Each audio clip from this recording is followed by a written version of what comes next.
The season premiere of The Walking Dead Season 5 is over, but we're just getting started here on The Walking Dead Live on post-show recaps. And now, here they are, the butcher and the cattle of podcasting, Rob Sesternino and Josh Wigler. Josh, how are you?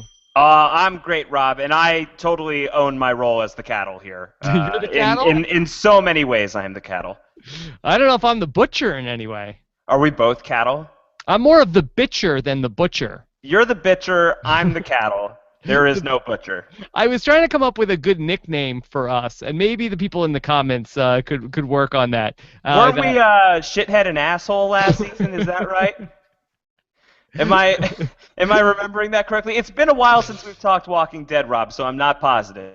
I think I'm pretty sure I read that in the YouTube comments. I think that's probably fair. The bitcher and the cattle, whatever you want to call us, we are back here for another season of The Walking Dead Live here after all 8 episodes of The Walking Dead Part 1 of Season 5 here, the next 8 or so weeks here on AMC. Very excited to be back. Very excited to have a large number of you guys here live with us here on postshowrecaps.com. This is an interactive show. We want to hear what you guys have to say. Of course, we'll talk through the episode, but we want to hear your questions as well. So we see what you're saying in the chat room as we go along here. Plus, Scott St. Pierre is monitoring Twitter. We have our own hashtag. It's PS Recaps for post-show recaps. And then we will take your tweets later on in the show, and also your questions on our YouTube channel at postshowrecaps.com/YouTube. Josh, very excited to get going here. Very, very big season premiere. Yeah, man. I think it's kind of surprising season premiere, wouldn't you say? I mean, after the way that season 4 had ended, with everybody getting stuck in the train car, basically everybody who is not Tyrese or Carol or Beth was stuck in that train car, and that was the big fear this summer, in this off season. Is The Walking Dead just going to be in this train car all season long? And nope, that is not the case. The train car is done, Terminus is done, and we're back on the road. I like it. I'm very happy with the pace of this first episode. Yeah, very excited that it was one and done with Terminus. One and done. Do you like it that way? Do you wish that we had spent more time in Terminus, or do you think that this was the way to go? No, very excited that we are back on the road. I have no idea where the show is going. I feel like at the start of last season, where it was like everything going on with the virus, it was like, oh my God, it's going to be 3, 4, 5 episodes of this. I don't know how much I can take with this story, and then inevitably we're going to figure everything out. But I don't know where it's going from here. Well, I think that's a good point, too.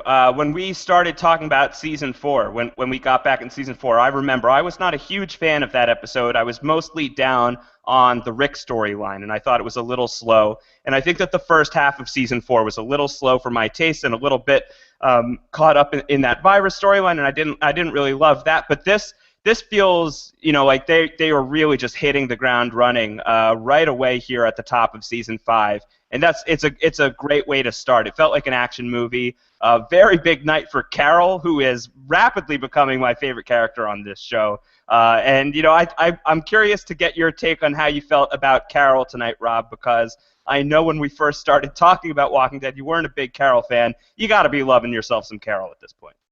Yeah, no, Carol is really, really a fantastic character on the show, and I'm glad they really figured out what to do with her. Josh, did Carol go through this sort of progression in the comics of Walking Dead? Carol on the show and Carol in the comics are very different characters. Okay. The Carol of the show seems a lot more, kind of Ellen Ripley, Sarah Connor-like. The Carol in the comics is kind of forgettable. Yeah. So the Carol in the comics was probably more true to the Carol that I thought was annoying in the first couple of seasons of the show. To a degree. She's just a totally she's there. She does stuff. She exists. And I think on the show at this point, basically starting with the Season 4 premiere and onward has been a character to watch. And, if she was kind of on an upward trajectory with, episodes like The Grove, that really great episode where she has to deal with Mika and Lizzie, and she has to do this horrible thing to this little girl. That was a really stellar episode, and I think a lot of people were standing up and taking notice. that Carol is one of the better characters on the show. And just to capitalize on that momentum, they really turn her into a serious action hero in this episode. So, yeah, it was pretty fantastic. Pretty great way to start that character off this season. Okay, so we are off to the races, and we had explosions, we had deaths, we had so much going on in this episode, and we'll talk through all of it. But I just wanted to talk about from thematically the way that this episode was set up, with the beginning part of it, how it was set up with the then and now. Now, did you feel like the way that the episode was set up that way was to show us the parallels between the Terminus group and Gareth into what Rick's group will ultimately become? Yeah, I was half expecting to see a later. I was half expecting to see some kind of flash forward that was going to forecast where Rick and the gang are headed in the future, and not necessarily physically where are they going, but where are these characters going in terms of, are they going to be heroes? Are they going to continue being the people that we root for, or are they, like the people at Terminus, going to have to do some really, really horrible stuff and become kind of unrecognizable as people? And I think that maybe the Terminus flashbacks were meant to mirror that and to show that even a guy like Gareth, who was pretty ruthless in this episode in the present day, really just going about the business of baseball batting people and slitting their throats like it's nothing, like it's just another day at the office. So I wonder what that's supposed to signify. Is that the direction that our characters are going in? It's certainly possible. We've seen Rick start this series off as a pretty normal, noble police officer with a moral code and ethics, and the last episode we saw of him before this one, he was biting some guy's throat out. So who knows what kind of monster Rick is on his way to becoming? And I think that flashback was sort of meant to sort of set up that this is kind of something we need to be keeping an eye on. Just the possibility that Rick and the gang are not going to be the friendliest faces. Yeah, I really thought that maybe that we were going to start to get some of the backstory on Gareth, and that was the reason why we ended up having the flashback, sort of like why you would use the flashbacks in Lost. But I really wonder if the way that they did this was to sort of show us maybe how this group started with noble intentions, like Rick's group. And especially the way that Rick was acting throughout the episode, and the way he wants to go back and kill everybody, and he didn't want to help people. And people saying, Rick, hey, remember this is what we do. We're still the good guys. That was kind of awkward. Rick's like, yo, let's kill all of those people. And everyone's like, hey, maybe not so much. We're kind of not really into the whole killing every single person that we come across thing. Rick is really into killing people. I think he likes it. Now, the fact that Rick got reunited with Judith in the episode, do you think that is going to change his outlook? Do you think that we'll see Rick return will that humanize him? Is that what more centered Rick than the Rick that he's become? I wonder if it's going to make him worse. Because now it was enough that he had to protect Carl. Carl can kind of protect himself. Now he has his daughter, who he thought he lost, who really can't protect herself at all. Is he going to have to? Is he really going to have to turn it on to make sure that nothing terrible happens to her? I actually wonder if, the fact that Judith is still in the picture, I kind of think that it's just going to make things worse. It's entirely possible. We could see Rick really go down the dark path. Now, do you think that we'll see more of Gareth this season? I believe that is the case. I believe that actor is a series regular now. So I think that we can count on seeing some more Gareth this season. I don't think that storyline is done by a long shot. So based on everything that we've learned in this episode, who is right? Should they have killed everybody? Is Rick right, or is everybody else right? I believe somebody on another AMC drama once said, no more half measures. Go full measure or don't go at all. And I think that you got to go full measure in the zombie apocalypse, right? If these guys were willing to just bleed you out and eat you, you probably want to make sure none of those people are around anymore and able to do that. So yeah, I think maybe they wanted to go and finish off Terminus, and maybe the more humane thing to do is to leave it alone and just go back to business as usual. And business as usual for these guys tends to be running around in the woods with their heads cut off. But I think that maybe they will come to regret not having taken out the entire Terminus gang. Yeah, nobody really seemed into the idea, especially Abraham. He's like, hey, that's not what I'm here to do. Well, Abraham, he really has one agenda. He's a very one-track mind type of guy, and he just wants to get on with the mission. He wants to get Eugene to Washington D.C., and anything else that's a distraction, he's not into. So yeah, I think he likes killing zombies. I think maybe he's not so into unnecessarily killing things if it's going to stand in the way of his objective. I think he's a very goal-oriented person. Did you feel bad for Eugene when everybody was giving him like the third degree about like, hey, Eugene, explain to us how the cure is going to work? I feel bad for Eugene all the time because of that hair. It's just whose hair do you think is worse, Eugene's hair on The Walking Dead or Corey Stoll's hair on The Strain? Well, I think that Corey Stoll has at least cool hair. It doesn't look real. You don't think the mullet is cool hair? No, not at school. I'd rather give me the Corey Stoll. Did you ever rock a mullet back in the day, Rob? I think maybe like when I was in like 7th grade. I think that's like rites of passage type thing. You kind of have to if you're in 7th grade. I think so. Yeah. If I was Eugene, I'd be like, look, what do you guys know about science? Let me get the blackboard out and explain it to you people. What do you know about this, Carl and all these other people from The Walking Dead? Yeah, I think, I feel bad for Eugene because of his hair. I feel bad for Eugene because he doesn't seem to be able to fend for himself at all out there. As soon as they get out of that train car, he's just running around, arms at the side, needs everybody to do all the killing for him. It sucks. I think Eugene is pretty decisively the worst person on that crew, unless he can, back up what he's saying here. And, he claims to have some sort of cure for the zombie apocalypse, and that's great if he can be in a position to do something about that. But it's a long way to Washington D.C. Yeah, I would think so. Let's talk about Carol and her sort of transformation from where she was about a year ago when she was the only one in the group where she was willing to kill. What was Tyrese's girlfriend? Karen, where she was the person that ended up as the big mystery of who did it, and it was Carol, and then she had to get banished, and then we never even told Tyrese who it was, and then all this time, and he still doesn't know, right? No, he knows now. Oh, he knows now. After she killed Lizzie, Carol. That's right. Tyrese down said, "Yeah, I did that." Yeah. And he says, "I get it. I get it. We're good. We're cool." And so now you have where Rick had to banish her. You almost feel like Rick is in the same sort of headspace that Carol is in, and like he gets it too. Yeah, I think that was a lot of what season 4 was about.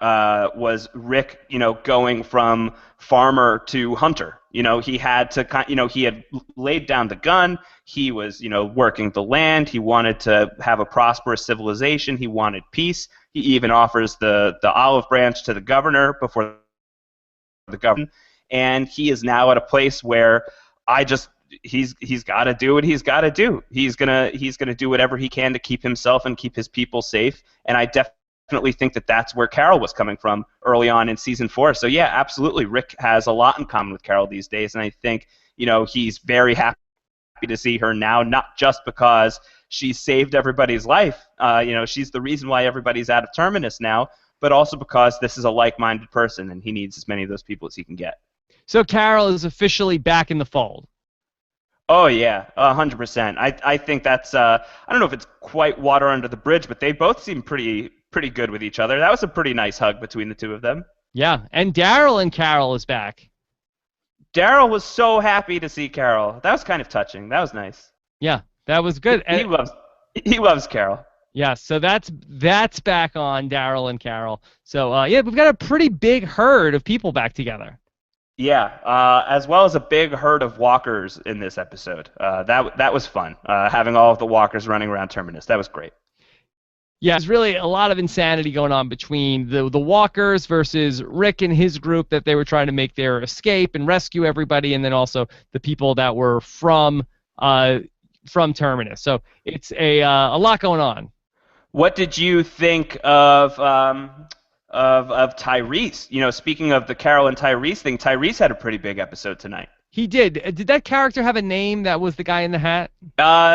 besides Cabin Douche, I don't know. Cabin Douche. But we can go ahead and call him Cabin Douche. Okay, so it was a really interesting, and I wonder if maybe this is going to be a theme for this whole season of, are there any good people left? And can you be a good person still in this universe? And obviously Cabin Douche says it's not possible. Yeah, he says it's not possible, and he's playing a weird game where he's basically asking Tyrese like, why are you talking to me? Shouldn't you just kill me? Doesn't that make more sense? Cabin Douche, that's not what you want to be saying to Tyrese right now. That's not. That's a good way to get yourself killed. Did Cabin Douche have a death wish? I think Cabin Douche just didn't really care. I think Cabin Douche was pretty happy to just, if he gets an easy early exit from the zombie apocalypse here, I think, whatever. He's going to shrug. He's just going to keep chewing his bubble gum in the afterlife. So I think that guy was, he does not strike me as somebody who really gives a crap one way or the other. I feel like Cabin Douche really misplayed the whole thing with Judith. What do you think he should have done? I think once he got the sort of strategic advantage there, I think it's like, okay, here's what's going to happen. Like, I'm going to leave with the car. You stay here with the baby. And just leave it like that. I mean, what did he want to do? But that's a half measure, Rob. Yeah, was Tyrese going to come after him? Yeah, totally. I think, well, so here, I approve of Cabin Douche wanting to kill Tyrese in this moment. But so Tyrese, when Cabin Douche gets his hands around Judith, he has Tyrese, disarm. He has him put the knife and the gun on the ground and slide them over. I don't understand why Cabin Douche doesn't take the gun and point it at Tyrese and shoot him. Why he makes Tyrese go out into the swarm of zombies outside, maybe not a great call, because that may or may not have ended in the death of Cabin Douche. I guess the jury's still out on that. Yeah, that's a fair point. That's a fair point of Cabin Douche. I guess he had some sort of like a, I don't know, maybe he thought that Tyrese might kill some of those zombies. Yeah, I guess so. Like, kind of clear the way for him. Or he might run, and then they'll all follow Tyrese. Yeah, it's not a bad idea. Do you think Tyrese finished the job on this guy? He tells Carol that he killed Cabin Douche, but as he's beating the crap out of Cabin Douche, he says, "I won't. Did he? Did he do it? Did he finish the job, or do you think that this guy's still alive? That's a really good question. I noted that as well, what he was saying when he was doing it, and I wonder if he was saying, I won't be like you. I'll kill you now, but I'm not going to be the person you want me to be. Yeah. I don't know. I liked the character, though. I would be down to see more Cabin Douche. Yeah. I really like these sort of stories that we end up having. Like, it was almost like this character study between these two people. I liked it a lot. I thought it was a really strong storyline for Tyrese. I don't think that you can give Tyrese enough good stuff on that show. I really like Chad Coleman a lot as that character, and I think of the episodes in the second half of season 4, which were all pretty much character studies for a bunch of these people. The Grove, the Tyrese and Carol episode, was one of the strongest by far. So this episode kind of having a lot of Tyrese and Carol stuff made me really, really happy, and it could have been very easy for them not to do anything with that storyline in the cabin. You could have just completely ignored that Tyrese was there and just come back to him at the end of the episode, but I think that they ended up doing some very interesting stuff with the character there. I just thought it was a great episode. I really loved this premiere. I thought that the way this show came back was pretty badass. Yeah, it was really, really well done, I think, because I think this is what everybody wants from The Walking Dead. Yeah, totally. I think that this episode is exactly what you want The Walking Dead to be all the time. Lots of action, really interesting character conflicts, conflicts about the world that they're living in. You really got everything. So if this is the pace that they're going to be able to move at, and if this is the type of storytelling that they're going to be able to do, then I think season 5, we're in pretty good shape. It's early days. Let's see how it plays out. But at least as far as the premiere goes, I thought it was pretty fantastic. Okay, what did you think about the death of Denise Crosby's character, Mary? Tasha Yar? Tasha Yar. Once again, a spoiler. She's dead again. What's the worst death for Tasha Yar? The sludge monster or the zombies here? I think I feel like the sludge monster is more embarrassing. yeah. It's like, oh man, like it was like she died for no reason. She had a meaningless death. Yeah. On Star Trek or on The Walking Dead? On Star Trek. At least she got to give the note about the butcher and the Carol. Yeah, I think it's interesting. I liked that scene between her and Carol. I thought it was pretty brutal of Carol to just let the zombies come and clean her up and not even give her the courtesy of a bullet to the head. But these Terminus people, these termites as they're called, they're pretty awful people. So maybe she got what she deserved. Now, Josh, from the little bit I know about the comic book, this went a lot differently on the TV show than how it was handled in the comic. Is that fair to say? Terminus does not exist in the comics. Okay. So the Terminus storyline has been invented for the show, as with many things. You know, we're just coming back talking about Walking Dead for the first time in a while, so it bears repeating. This is something we talked about when we recapped the show last season, that unlike Game of Thrones, which is a pretty beat-for-beat adaptation of the Song of Ice and Fire books, Walking Dead is not a beat-for-beat adaptation of the comics. There's a lot of stuff from the comics that make it onto the show, but there's tons of stuff on the show that does not exist in the comics. Norman Reedus, his character, Daryl Dixon, not from the comics. So there's a lot of stuff like that, and Terminus is one of those things. However, there are aspects of the Terminus storyline that do exist in the comics, and it's pretty different from what we're seeing on the show. The cannibal thing is really what I'm talking about here. Yeah. What about the room, like the ritual room, I guess, or whatever you want to call it, that Tasha Yar and Carol were in? What do you make of that place? Yeah, I mean, are these guys, are they just like, did they create their own religion? Does it center around cannibalism? You know, what is the deal with that? These guys don't seem to be especially, you know, soft-hearted people who need something like that to believe in. You know, they seem pretty much business-minded. Let's just bat these prisoners in the back of the head, slit their throats open, and carve them up for lunch tomorrow. Let's make some human sandwiches. Yeah.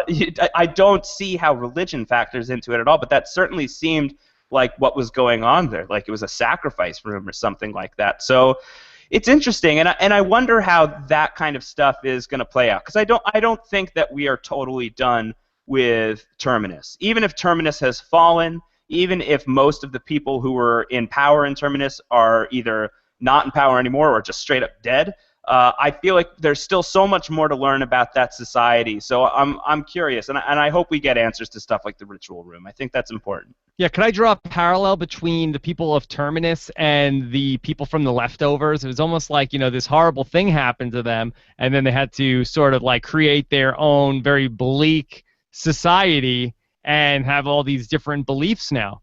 Would the Terminus people be better if they didn't speak? And started smoking. And just smoking all the time, and they write all of their messages on paper? Yeah. You know, it's almost like in a couple ways, you know, you sort of had it justified specifically by the Mary character saying, like, hey, this place started as a sanctuary. We opened it up. We let everybody come in, and then people, you know, tied us up, and then they raped our women and whatever, and then we took it back. But I feel like the part that seems like a little bit of maybe a bridge too far for me is the part where they had to start eating people. Yeah. Yeah. It's like, no, I think that it's like I'm with them up until the point it's like, hey, you know what, we let people in, we wanted this to be a good place, but then people took advantage of us, and then that's it, and that's why we're sort of, you know, that's it, we're not letting anybody in now. Is it like, all right, well, we already had all the signs already up about, hey, everybody come here. May as well eat anybody who shows up. So we might as well just eat these people. Yeah, you know, so it goes. Yeah. So it goes, Rob. That's just another day in The Walking Dead, I think. No, it's a bridge too far. It's a little far. But listen, food is in short supply out there. You got to eat where you can. Hashtag food is delicious. Indeed it is. Yes. Okay, let's talk about that big opening scene where people were getting their throats slit at the trough. Yeah, that was something. That was something that had been teased by the cast in the weeks coming up to the premiere. It was something that Andrew Lincoln was talking about a lot, how there's going to be something early on in the premiere, the first scene of the premiere that I can't believe made the final cut of the TV show just because it's so disgusting. And I feel like we've seen more disgusting stuff on The Walking Dead, but it was still very chilling and really unsettling. And I think that the worst part about it was just how, like, casually it was happening. You know, the people who were doing it really was. I was watching The Talking Dead a little bit before we came on live here, and it was something that Scott Gimple, the showrunner of The Walking Dead, was talking about. It's just institutional evil. It's just another day at the office for these guys. That's pretty messed up. That's pretty screwed up, and I was pretty blown away by that. Yeah, very messed up. And, you know, our heroes are lucky that they were, like, all at the end of the line. Oh, very, very lucky. Did you notice did you see who the first person to die was? Who was that? So that was the actor's name is Robin Lord Taylor. He plays the Penguin on Gotham, and he was the guy in the episode in season 4 that remember Rick and Carol go out to search for some supplies. It's the episode where Rick ditches Carol and makes Carol stay behind, and they stumble upon this guy and this girl in the house. And eventually the guy disappears, and the girl, all that they find of her is like a severed leg. And you never find out what happens to that guy. Well, we just found out what happens to that guy. He somehow winds up in Terminus and gets his throat slit open. So that's the end of that guy. And I think just a fun little wink and nod to the past of the show. And, you know, he's dead on The Walking Dead, but Robin Lord Taylor's having a good year. He's the Penguin. That's pretty cool. Now, Josh, is it a waste? Do you feel like if you're going to get murdered and bled out by cannibals, do you at least want to be eaten then after the fact? Or does it seem like it was like, you know, you just like there were cannibals, they were willing to eat you, and now you're just going to spoil? Yeah, like, that kind of sucks. Like at least you were going to mean something to somebody, and now you're left behind. But, you know, I feel like people are probably going to... These dead bodies are probably going to get eaten anyway. There's so many zombies in Terminus that I don't think that the food will go to waste. Because, you know, just my belief system, what I believe that when you die and then someone eats you, then you live on through them. Is that true? That's my personal. I don't want to bring my personal politics into this, but is that from the Gospel of Sesternino? Yes. That's ideally, you know, it's you know, you could either donate organs or then let people eat you after you die, and then you part of you keeps on going. Is there a waiting list for people who are going to eat you after you die, Rob? Yeah. And how do I get on that? And how do the listeners of Post Show Recaps get on that list? I think that we would all happily eat you after you die, Rob. I hope it doesn't happen anytime soon, but when that day comes, I'll be there. Okay, good. With a knife and fork. Good. All right. And some ketchup. Ketchup? No. That's no ketchup. No ketchup. Stop it. Okay. Mustard. Like a hot dog. Sauerkraut? Sure. Okay. Let's see. Who else do you want to talk about before we get into where we could be going? You know what I want to talk about? I want to talk about the missed opportunity of the very first scene in the present day, not the first flashback that opens up the episode, but when everybody's in the train car and like they're making weapons out of their belts and out of like pieces of the train, and Rick is talking about, okay, here they come. Remember, stab them in the eyes first and then stab them in the throats. I wanted to see that play out. That would have been pretty badass. Yeah, it really was. That's not a bad plan. Some of the stuff they were making, sure.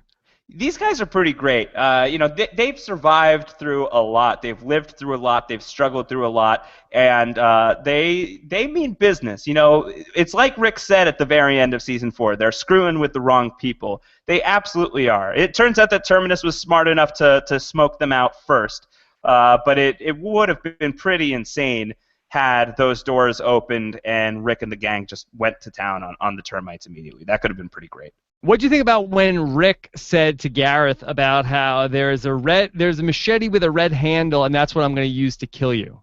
Is that Chekhov's machete with a red handle? I don't know, but we didn't see it. Is that going to happen someday? I guess so. If Gareth is still out there, I guess it could happen. Does he have a machete with a red handle, or does he now have to go out and buy a machete with a red handle just to make sure that works out? He might have to paint it. He might have to paint it. Well, there's no shortage of red paint-like stuff out there in the world of The Walking Dead. So I think they'll be okay on that. Josh, could you explain to me the logistics of, when you put the zombie guts on yourself? Yeah. Like, what? Camouflage, baby. No, I understand that. I understand the theory of how it works. But, can you, if you get some zombie guts in your eye, do you become infected with the zombie guts? I don't know. I don't think that I don't believe we've seen anything like that on the show. I don't know that we've seen anybody who's gotten blood in the eye or in the nose or anything like that. I don't think we've seen those people turn before. But I'd be curious to see how that works. I think you want to be pretty careful about it. I think you want to be careful. I don't think Carol was being too careful. Oh, she was pretty good. She was mixing it up with dirt when she put it on her face. Yeah. To me, it's almost like I feel like that the zombie virus is sort of like a some sort of and I don't know if we have any examples of anything like this, of something that's, it's not transmitted by the air, but you have to get fluid transmitted. I don't know if there's any sort of if there's any viruses that exist that are like this, but I feel like the zombie virus is similar to that, and I wouldn't want to put any of that stuff on me. Well, I just wouldn't want to put it on myself because it would smell and it would be gross. But I would also be worried about the death factor. I think is a fairly legit concern. Yeah, I don't think you want to get it in your mouth or your nose. Probably don't want to get it in your eyes. You got to be careful when you're applying that stuff. Yeah. I thought Carol was pretty careful. She was very careful. She went deep undercover like Donnie Brasco. Dude, she was great. Mole Patrol. Yeah, very good, yeah. Carol. She's the biggest badass out of the whole group. I think that she is. I really do believe that. I think that she is. I don't know. Carol is way up there for me in terms of favorite characters on the show these days. Would you say that there is a single character on the show that has had a bigger turnaround for you, Rob?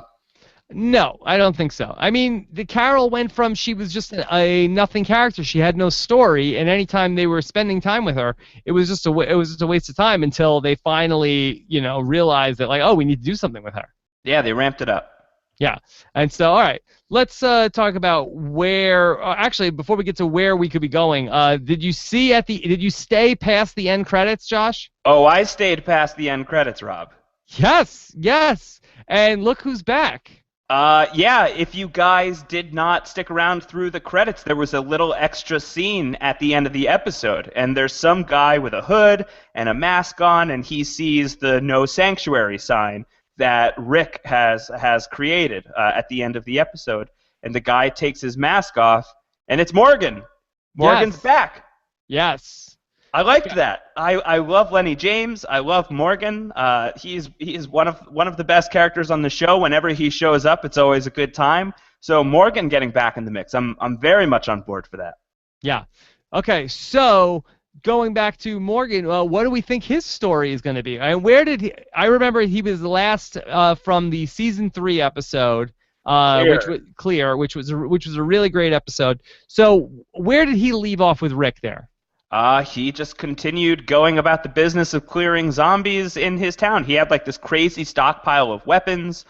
His son was no longer alive at that point, and he refused to join Rick and the rest of them at the prison just because he was so detached and he was so brutalized by everything that he's been through. And real time on the show, I guess that will have been not quite a year since the last time that we've seen Morgan in the world of The Walking Dead, because I think it was something along the lines of 8 months or so between season 3 and season 4, and not a lot of time has passed since the start of season 4 to now in season 5. It's still a pretty tight timeline. So it's been a little under a year since Rick and Morgan have seen each other, but I'm sure that they'll recognize each other. I'm sure they'll know who each other are.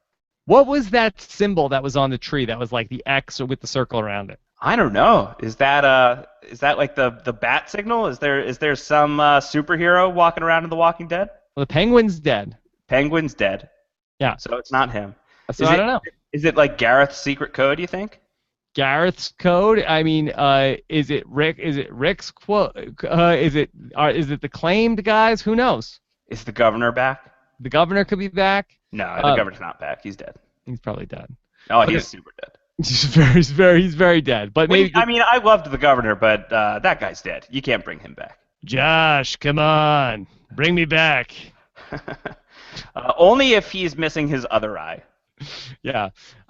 So where do we go from here? Are we just on the march to Washington D.C. to get Eugene back to where he's supposed to go? Well, I feel like the show needs to be on the move for a little while. You know, we had the Herschel's Farm season. That was a really stationary season. We had a season and a half of the prison. You know, all of season 3, half of season 4, plus a little Woodbury action there. And then I think the second half of season 4, everybody on the road, I thought that was pretty good, except that it took so long to get everybody back together. And now that everybody's back together, now that everybody's been through everything that they've been through, I think it'll be really interesting to see them as a big group on the road. That's actually not something we've seen a lot of on The Walking Dead. Everybody has always had some form of safe haven to go to, basically since the start of season 2. So I hope that they're on the road for a while. I don't want them to shack up in another prison or another shelter for the better part of the season. I want to see them on the move because I think some really interesting stories can come out of that.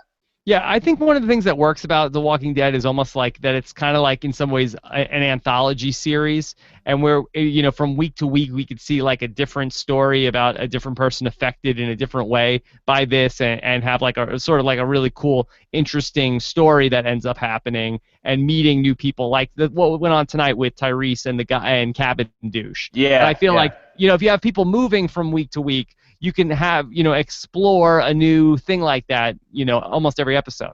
And I think that you kind of have to test what Rick is talking about. You know, if the theme of this season is that anybody who messes with Rick's group is screwing with the wrong people, we got to find out more about why they're the wrong people. We got to see them be dangerous. We got to see them be capable. We got to see them survive out there on their own. And I think that by putting them in an active situation where they really have to make their way to something, you know, are they on the way to Washington D.C.? You have to imagine that that's going to be a factor in the coming episodes. I think that's a really good way to test these characters and to do, you know, stories like what you're talking about, more Cabin Douche. I think, you know, the more Cabin Douche type scenarios we get, the better. Okay, let's go ahead and let's get into taking some questions from you guys, and then afterwards, Josh and I are going to do our Walking Dead Season 5 Part 1 Death Pool. Oh my God, pick the characters that we think may not make it through. Oh, I have to start thinking now. Yeah. I already know who I'm picking first. Okay. All right, so let's go ahead and fire up the questions. Thanks to Scott St. Pierre. If you want to get your questions in the show, hashtag PS Recaps, or go to postshowrecaps.com/YouTube. And if you like hearing and seeing these post-show recaps on YouTube, subscribe to our channel. And you'll get these every Sunday night, plus lots more, like when Josh and I recap Sons of Anarchy every Wednesday. Yes. Oh, man. I'm really pumped to be talking about Walking Dead again, though. I will say, Rob, this is a fun show to rehash with you. Yes, it's big. It's huge, and we needed it. Okay, indeed it is. Let's start with our buddy Jason, and Jason says, "Room full of knives, and Daryl takes a chunk of metal." Hashtag PS Recaps. Fair point. I thought that the weapons that everybody kind of walked out of the killing room with, that was pretty surprising. You know, there were probably, you know, there were other things that they probably could have taken, even like a meat hook would have been good. Mm-hmm. I think would have been good. Yeah. Sure. Yeah. Let's take another question. Here is one from Timothy Kyle Tucker, who says, "Is it just me, or was this a week premiere? Shooting, stabbing, Judith is dead. Just kidding, Judith is alive. Blah, blah, blah." Oh, my God. Yeah, Timothy, what do you want from this show? Were we watching different episodes? I thought it was great. I really did. I thought that this was one of the best premieres. I think that this is one of the stronger episodes that we've gotten on Walking Dead in a long time. You know, you have all of the characters are back together. Everybody's working really well together. Everybody's fighting and killing, and you get great character moments with Tyrese and Carol. So I really thought that this was Walking Dead firing on all cylinders, and I hope that every episode going forward is, you know, paying attention to what happened in this one. I think this is the speed that we want under The Walking Dead. At least it's the speed that I want under The Walking Dead. I was completely satisfied. Yeah, Your Honor, I would like to submit as evidence the Season 4 premiere of The Walking Dead, 30 Days Without an Accident, where Rick spent half the episode talking to some crazy lady in the woods. About sculptures from Zimbabwe. Yeah, what do you that? Come on, let's not complain. Maybe that's what this episode needed. More sculptures from Zimbabwe. Let's not look a gift episode in the mouth. No, I thought this episode was awesome. Yeah. Okay. Yeah. Let's go to Michael. And Michael says, now that Terminus is no longer featured, do you think that the trek to DC will compromise the entire season, or will we actually see the DC storyline wrap up by the end of the season? Josh, are the Walking Dead crew going to get to Washington, D.C. by the end of the season? Well, I don't know. I don't think... Well, it's interesting. The way that the writers approach Walking Dead is because they'll do 8 episodes, then a break, and then the next 8 episodes of the season, and they kind of treat those 8 episodes as seasons unto themselves. So I think it's going to be interesting to see where they wind up at the end of episode 8 of season 5. I don't think that they'll be at DC by then. Will they be at DC by the end of season 5? I think it's possible. I definitely think it's possible. I think they'll get to Washington, D.C. by the end of season 12. By the end of season 12, so it's going to be a while. Yes. That's your prediction. Are you happy about that, or does that bum you out? I think that they're just dangling that out there, like, oh, this is where we're going, and we are not getting anywhere near Washington, D.C. You just don't see it happening. No. That'd be pretty cool, though. No. No, I think that if they did like what Lost did ultimately and said, okay, there's going to be 3 more seasons of The Walking Dead. They want, there is no end in sight.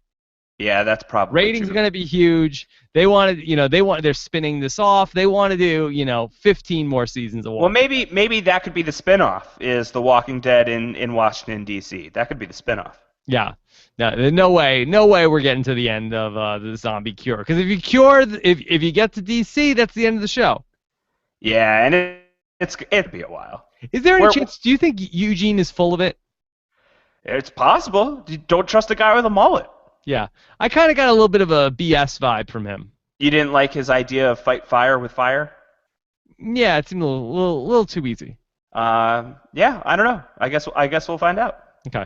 Let's go to Todd Flaherty. And Todd says, did Carol get a super strain of zombie musk repellent? She was a female John Rambo tonight. She was. She was amazing. I have said it already quite a lot on the show tonight.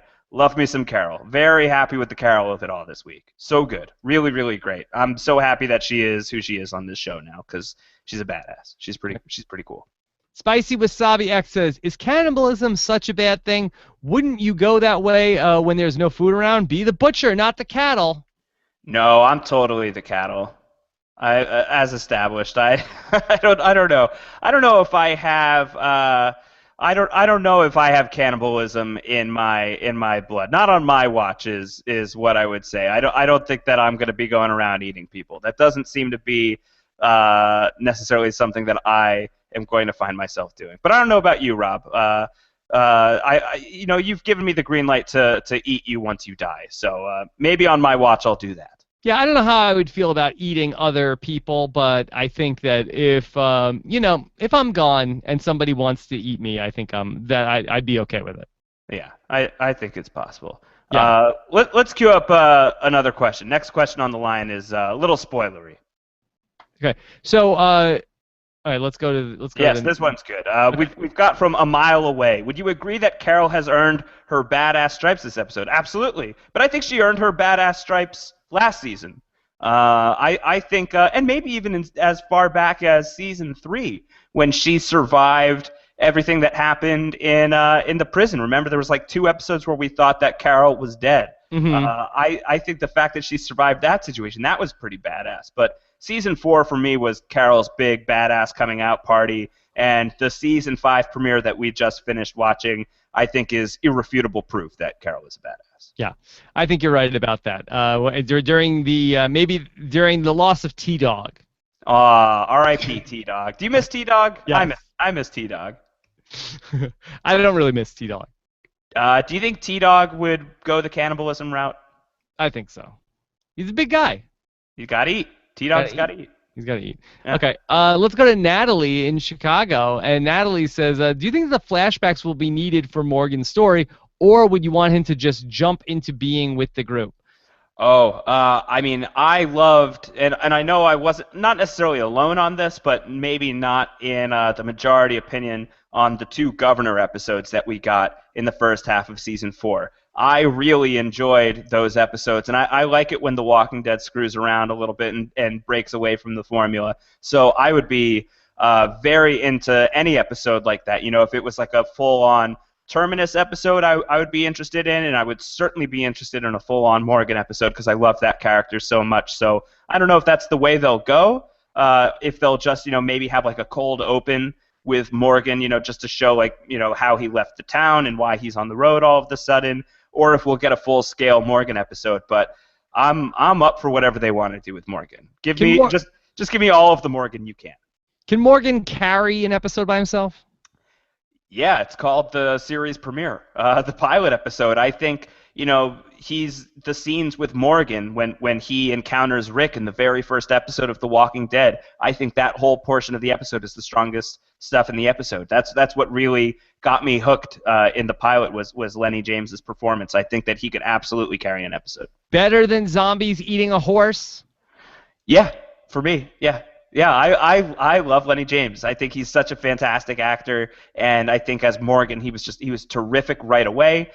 Clear is certainly my favorite episode of season 3, and it's in my top 10 or top 5 even possibly of all time of the Walking Dead is Clear, the episode with Morgan. So any Morgan episode is going to probably be pretty up my alley. Okay. Let's go to Jake M. Larson, who says, will there be more than flashbacks, or are they over? Interesting. What do you think, Rob? Do you think that we're going to see more of that storyline progress throughout the season in terms of going back to Terminus, what it was like before it fell, or do you think that there are going to be other ways of telling that story? I think we kind of got that story. I don't know if we need to get much more of that story. I wonder if they'll use the device more. Yeah, I think so. Did you like the then and now, or could you have done without it? I liked it. That I want to see, if they do it more. But I thought it was effective. I thought it was good. Yeah, it was good. And I'm interested to see more about what's going to happen with Gareth if he's out there. Yeah. Well, we did see Gareth got shot. Rick managed to shoot him when Gareth was like on the rooftop shooting at Rick and everybody. Rick shoots up at the rooftop, and you see Gareth get hit. So I do believe that he's out there, but he at least has a bullet in him, so he's gonna be pretty mad. Because if you're Gareth, I mean, is he going to be out for revenge against Rick and company? I mean, he doesn't seem like that kind of guy. I think it depends on what his relationship with people like Tasha Yar was. These are his people, and in the flashbacks, it seems like he was very close with her. Maybe she was his mom, or at least some sort of loved one. So I don't know, Rob. I think that he could be pretty angry. So I could see him going out for vengeance. Absolutely. All right, this is from Alberito, who said, do you think Eugene actually knows the cure? He never really explained how to do it. It's something you brought up, Rob, before. I do think, kind of thinking on it, one of the interesting ideas there, and even our next question from Alex is, doesn't it make more sense that Eugene is lying about the cure to ensure he always has people protecting him? It goes back to what he was saying about what the cure might be. It all sounds good, but it wasn't very specific. It wasn't like, this is exactly how you do it, this is exactly the cure. This is how we're gonna turn the tables on them. It was just a lot of like circular talk about what he has in mind. So he wasn't very specific. Hypothetically, we were in a boxcar with Jonas Salk, okay, and he's like, I gotta get out of here because I've got the cure for polio. Right. And we were like, you know what, Jonas? We are sick of hearing about this. You tell us what the cure for polio is right now. And he's like, okay, well, and yada yada. I mean, do we know what the hell he's talking about? I don't know. I mean, you could probably say a lot of stuff and then just make it sound scientific, and I would buy it. Yeah, I don't know. But never trust a guy with a mullet, I think, is the key here. All right, Mark wants to know: are you more excited about Beth's separate storyline? Uh, do we know what's going on with Beth? Well, there was a preview that was shown at Comic-Con this year that showed some of the stuff that we can look forward to on Walking Dead this season. And I think that a little bit of what's going on with Beth was shown, that she seems to be with some other people. I mean, I'm excited to see what's going on with Beth just because it's been a while since we've seen her. And the last time we saw her, she seemed to be a little bit more of a badass than she had been in the past. She's just flipping the bird at burning houses and stuff. So I like Beth. I'd be curious to see what they do with Beth.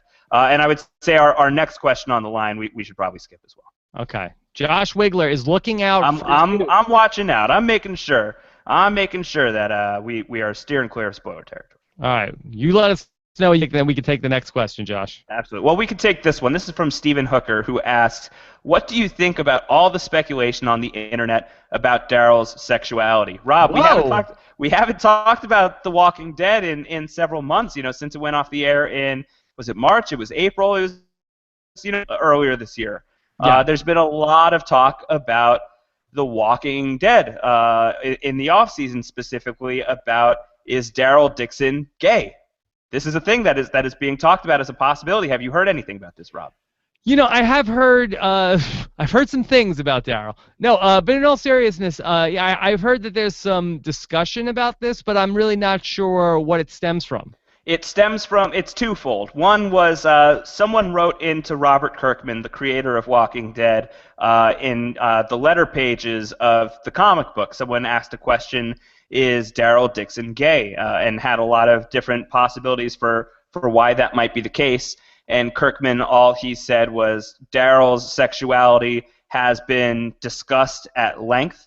They're definitely talking about what's going on there, and it hasn't popped up on the show at all. And then Norman Reedus kind of confirmed it to a degree in a recent interview where he said that back in season 1 he had conversations with Frank Darabont, the man who made Walking Dead on TV possible before he was dropped in season 2. He and Norman Reedus, Darabont and Reedus, had a lot of conversations about maybe Daryl is gay and is like a very insecure person about it because the background that he grew up in, probably not very tolerant of that kind of thing if you're thinking about guys like Merle Dixon. So it's an interesting thing to consider, and it really hadn't been on my radar at all until this past summer when people started talking about it. So no gaydar for Josh Wigler. Well, yeah, I guess not. But I don't know. I would be into it. We haven't really seen any romance storylines for Daryl, so it's certainly on the table.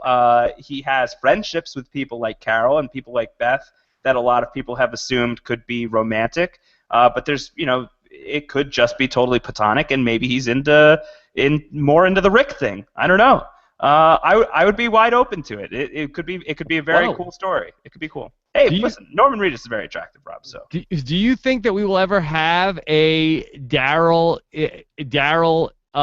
relationship with another man on the show? Could there be a showmance for Daryl? It's possible. I don't think that it's out of the realm of possibility. I don't know if The Walking Dead has that in the cards. It might just be an implied thing for a while, but sign me up. I'd be open to seeing it. I definitely would. Oh, sign me up indeed. Yeah, and I think basically everybody on Tumblr would be open to seeing a Daryl showmance with another man. I just don't know if we ever see it on this show. Yeah, maybe in fan fiction.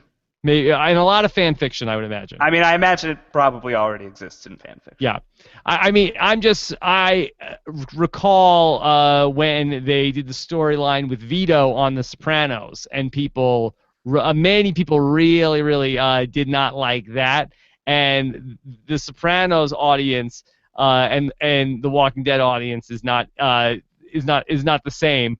But I would imagine that people would be a lot of like, hey, let's get back to the zombies and let's not explore this too much. I think that's the critical difference, because I actually really liked the Vito storyline on The Sopranos. I thought that was really good stuff. But The Sopranos is much more of a character drama. It's all about exploring different characters and how they fit into that kind of world, and it doesn't have the heightened visual thing of zombies being around. And on a show like Walking Dead, you really do want to be paying attention to the zombie thing more often than not.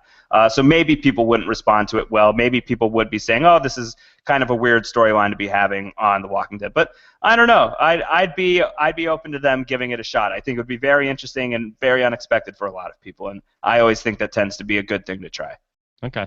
Because I even get annoyed with Glenn and Maggie storylines. Right. So you're like anti... I don't think we need more romance on the show. Yeah, you're just anti-relationship. Like, we are just like living day to day right now. I don't know if we need to get into too much relationship stories. That might be fair. Yeah. That might be a fair point. Okay, let's go to Liam Anderson, who says, so is this just me, or is Abraham ready to get the hell away from the group? Well, I think Abraham's down to stick with the group as long as they are, willing to go to DC. I think that's as long as that's in the cards, he's fine to hang with this group. But he says at the end of the episode, we'll talk to Rick, and if Rick says, yeah, let's go to DC, then I think Abraham's in.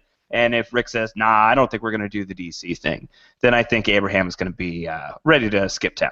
Okay. I think that's pretty fair. Yeah. I'm surprised that, here's what I think is going to be a little tricky. Like, when they get to the, hey, we got to go rescue Beth thing, why is Abraham and Eugene going to be involved with that? Yeah, that's a good point. Well, that's assuming that anybody's going to go and rescue Beth. You would think so. So. Okay, let's go to AKA Riot Maker. Notice how Carol skipped past the stuffed teddy bears? Yeah, that's interesting. Well, Carol does not really have I think she's done with like the maternal thing. She had Sophia die, and now she had to kill Lizzie. So I think anything that has to do with kids, maybe she's not so into. And so, why do they have like a pile of teddy bears at Terminus? I don't know. Are they eating a lot of kids? People come there with a lot of people come there with teddy bears. Are they eating children at Terminus? Well, that's like buffalo wings. Oh my God. Yeah. That's horrible. That's Spicy horrible. Wasabi X says, did Michonne get her sword back? I don't think she did. I don't think that she had her sword. She has, like these two like wooden planks in the sword sheath, but not the sword itself. Is Michonne going to get her sword back? What is Michonne without her sword? I don't know. What is Michonne without her attitude? Because I feel like that they've really softened up her character quite a bit, and I don't even know who she is anymore. Yeah, Carol got badass and Michonne got less badass. They kind of switched roles. She had a very soft premiere, Michonne. Yeah, she didn't do too much. Yeah. Okay. Let's go. Let's do one or two more, and then let's get into our pool. Okay. Here's one from Natalie, who says, what do you guys think about there being a spin-off featuring all new characters? Oh, yeah. So, yeah, the Walking Dead spin-off has been greenlit. They're officially going ahead with at least with a pilot episode. I don't know. I'm more interested in I want to know more about what the spin-off is about. Like, where is it going to take place? What's the focus? I need to hear more before I develop an opinion, because as it stands, it just sounds like AMC wants to stay in the Walking Dead business. It seems very much like a business choice to me right now, and I need to be convinced on the creative side. Yeah, we'll see exactly where it goes. Now, who are the creative people that are with that? Are those people from Sons of Anarchy? I don't know off the top of my head. I think that's possible. Okay, so we'll see. Maybe there could be some crossover. Oh my God. Well, Robert Kirkman, creator of Walking Dead, says Sons of Anarchy is his favorite show. So maybe he'll get some of Sam Crow into the zombie apocalypse. Okay. All right, how about this one from Eli? And Eli wants to know, who do you think is going to be the next to die? Oh, well, that's a perfect segue. I guess we got to talk about this. It's time to draft some fresh bodies here. Okay. Last season we didn't do too great. No. Who did we get? We definitely got the governor. Yeah, we got the governor. Well, we had 2 different drafts, right? We had the season 4 part 1 and season 4 part 2. Yeah. Yeah, and so there weren't a lot of people that died in season 4 part 2. No, season 4 part 2 is pretty light on the body count. I think maybe you just had Lizzie. Did I have Lizzie? I don't remember. I know that we both got the governor and Herschel correct on our first round. So let's see. Let's see if we're a little luckier here with season 5. Okay. All right. So Josh, we'll each pick 3 because I feel like that at one point in The Walking Dead, I feel like there was a lot of churn where there was a lot of like we're meeting a bunch of characters and then a bunch of characters are dying and we keep meeting people over and over again and over again. But now I think that the show has calmed that down a little bit. Yeah, I think we've got a pretty big cast right now, and I think you kind of probably have to start thinning it out fairly soon. That's a lot of people to have on the road at the same time. Okay. All right, so we'll each pick 3 people. Okay. How do you want to do it? Who goes first? I'll let you go first. Then I'm going to go with Bob. Ah, it's my pick. You got to go with Bob. You have to pick Bob first until Bob dies. I think that's the move. Bob is always the number 1 pick. Bob is always the number 1 pick in your death draft. It's just a matter of time. He's not going to make it forever. One of these days, he's gonna reach for that bottle, and a zombie is going to come out and bite him, and it's going to be over. So Bob is going to be pick number 1 for me. Did you think that Bob was going to die tonight? I kind of thought so, yeah. I kind of thought at some point, maybe Rick makes that threat to Gareth and says, I'm gonna find this machete in the woods and I'm gonna kill you with it.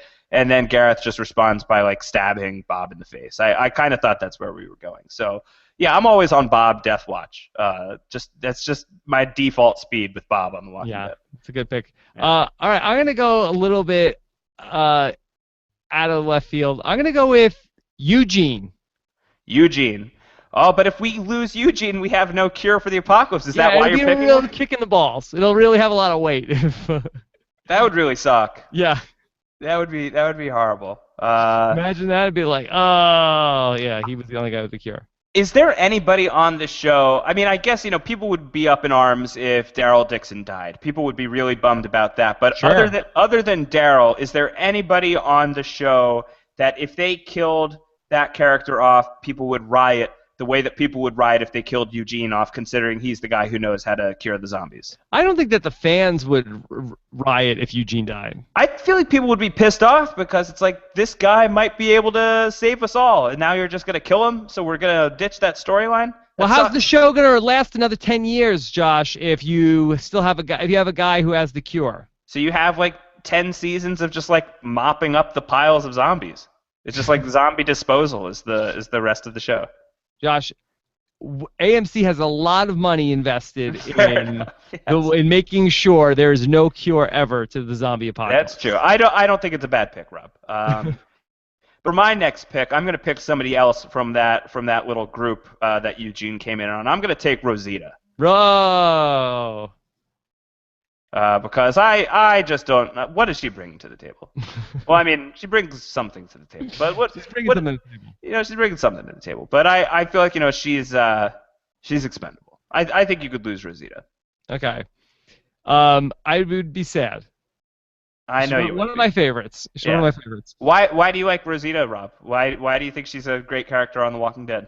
Because I think she brings a lot to the table, Josh. That I like her storyline with Abraham.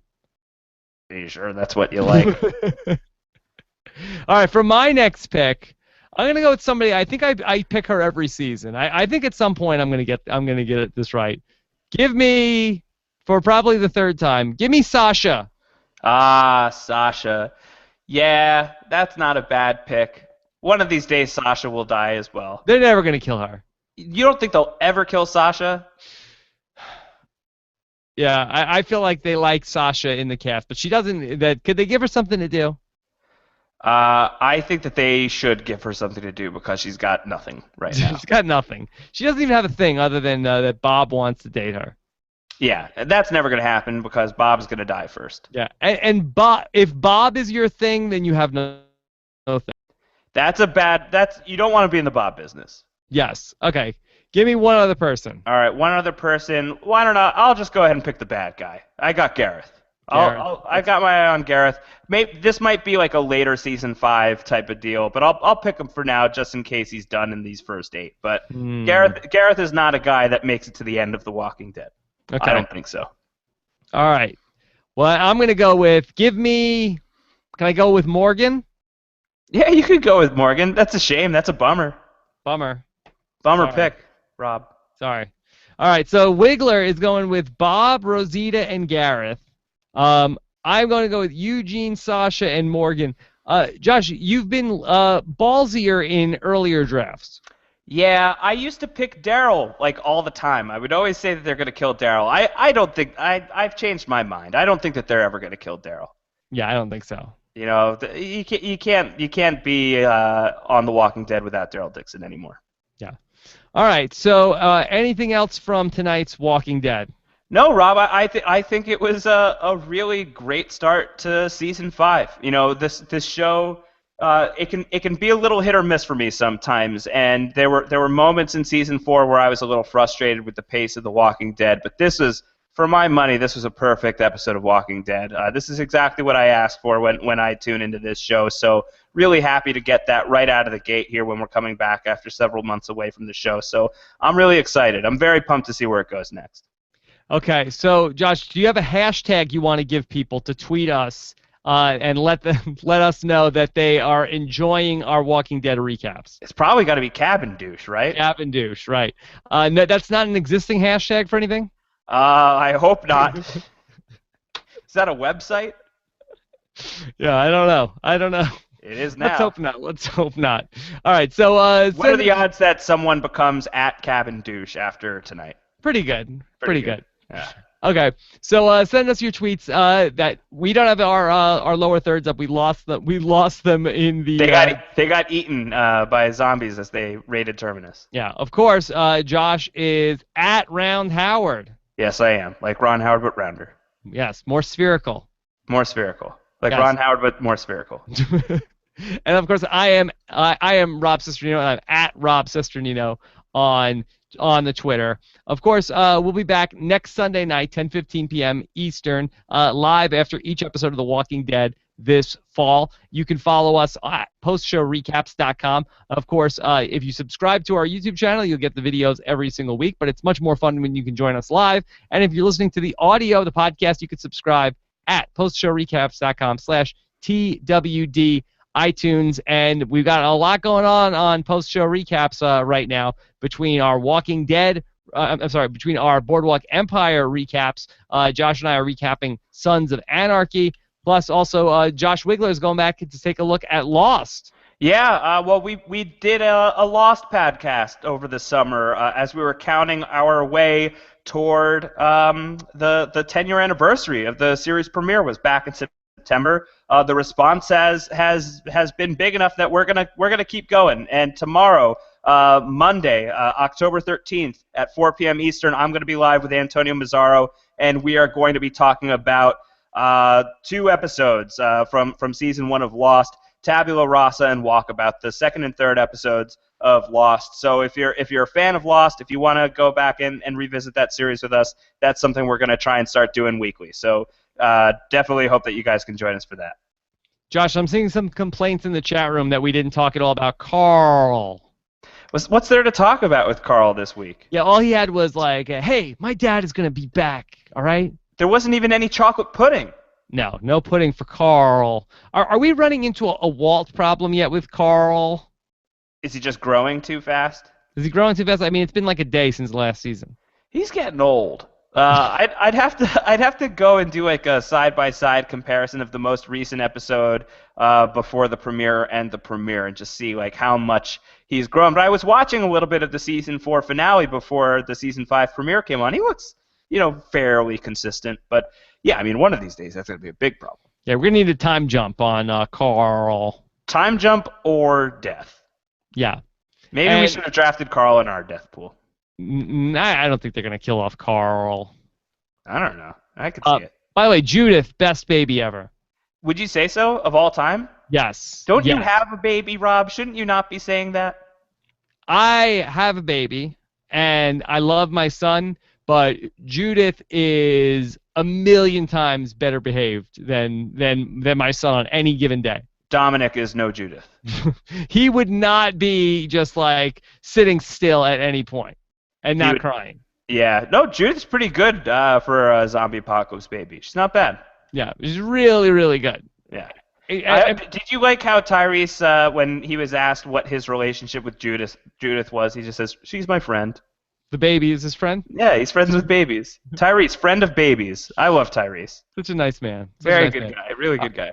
All right, everybody, thank you guys so much for checking us out and sticking around for the whole show. We really appreciate it. If you're watching us on YouTube and you think we did a good job, we always appreciate it when you give us a thumbs up on the video and leave us your comments as well. So have a great week, everybody. We'll talk to you again soon. Take care.